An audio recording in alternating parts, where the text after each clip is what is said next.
حضرت عبد الرحمن بن حارث سے روایت ہے، انہوں نے کہا میں نے حضرت عثمان رضی اللہ تعالیٰ عنہ کو فرماتے سنا، شراب سے بچو، یہ تمام خرابیوں اور گناہوں کی جڑ ہے۔ تم سے پہلے لوگوں میں ایک بہت بڑا عابد شخص تھا، ایک بدکار عورت اس کے پیچھے پڑ گئی اور اسے پھنسانا چاہا۔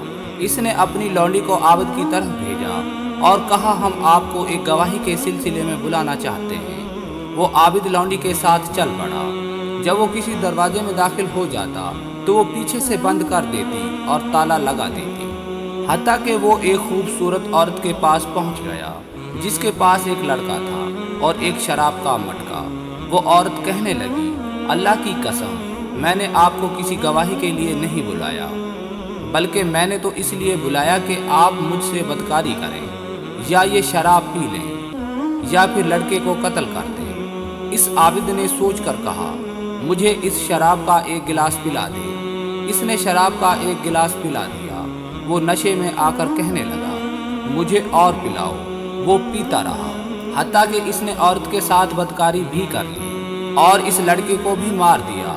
لہذا شراب سے بچو، اللہ کی قسم شراب پر ہمیشگی و دوام اور ایمان اکٹھے نہیں ہوں گے، مگر ان میں سے ایک دوسرے کو نکال دے گا۔ حضور نے فرمایا، اللہ اس شخص کے چہرے کو تر و تازہ رکھے جس نے میرے سے کوئی حدیث سنی، پھر جیسے سنی ویسے اسے آگے پہنچا دیا۔